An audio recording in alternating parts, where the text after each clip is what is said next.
Perkenalkan, saya Arnold Dusdan Jekdi dari Politeknik Elektronika Negeri Surabaya.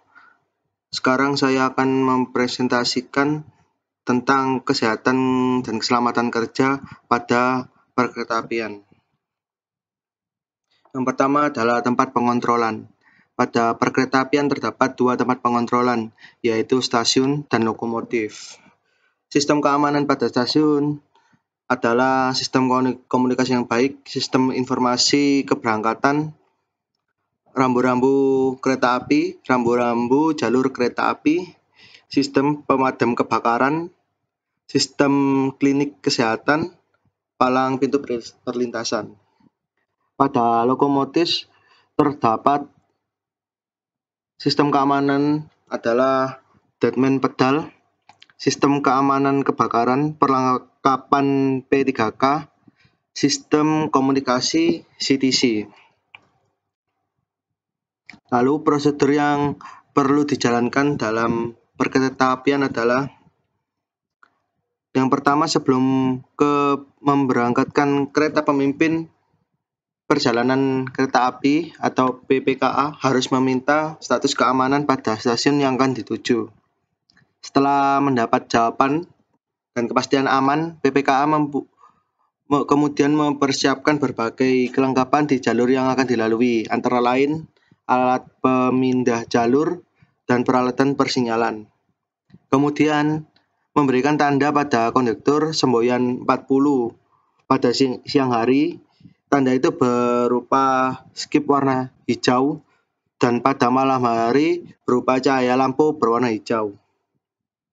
Lalu setelah menerima tanda tersebut, kondektur memberikan tanda semboyan 41 kepada masinis. Tanda tersebut berupa peluit panjang. Setelah menerima tanda itu, masinis mulai menjalankan kereta. Setelah sebelumnya membunyikan klakson kereta, yaitu semboyan 35. Setiap lokomotif seharusnya dilengkapi radio loko, sehingga petugas PK berkomunikasi dengan masinis selama perjalanan. Selanjutnya adalah penyebab kecelakaan karena human error. Penyebab tersebut adalah yang pertama, tenaga operasional perkeretaapian menyimpang dari aturan-aturan yang telah ditentukan. Lalu yang kedua, kondisi kesehatan yang saat itu tidak prima. Yang tiga, perjalanan yang berlarut-larut sehingga menimbulkan kejenuhan. Yang keempat, terlena dalam perjalanan, yaitu seperti banyak melamun. Lalu nomor 5, rendahnya tingkat kesejahteraan. Potensi kecelakaan. Potensi kecelakaan yang dapat terjadi di perkeretaapian yang pertama adalah tabrakan antar kereta api, yang kedua tergulingnya kereta api atau kecelakaan tunggal. Lalu yang ketiga adalah tabrakan antara kereta api dengan kendaraan lain atau dengan masyarakat. Berikut adalah pencegahan-pencegahan yang dapat dilakukan untuk menghindari kecelakaan tersebut. Yang pertama adalah melakukan komunikasi antar masinis kereta dengan kantor pusat pengendalian kereta api melalui radio atau jaringan komunikasi.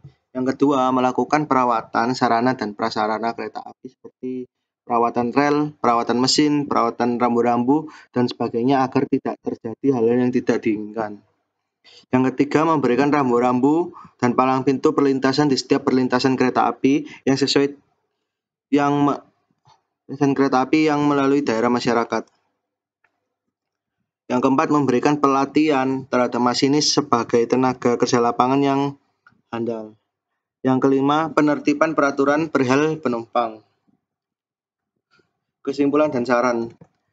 Kesimpulan saya adalah perkeretaapian di Indonesia merupakan bagian penting dari alat transportasi massal yang sangat digemari oleh masyarakat. Karena itu perlu ditetapkan sistem manajemen kesehatan dan keselamatan kerja yang bertujuan untuk meminimalisir potensi kecelakaan baik terhadap penumpang maupun terhadap petugas kereta api yang harus sesuai dengan Undang-Undang Republik Indonesia Nomor 32 Tahun 2007 tentang Perkeretaapian. Lalu saran saya adalah yang pertama, sebaiknya peraturan K3 dipahami oleh semua pengguna kereta api. Lalu, peraturan tersebut juga diterapkan oleh semua pengguna kereta api. Yang ketiga, sebaiknya instansi terkait melakukan penyuluhan secara menyeluruh mengenai K3 guna mengurangi resiko kecelakaan. Sekian dari presentasi saya. Terima kasih.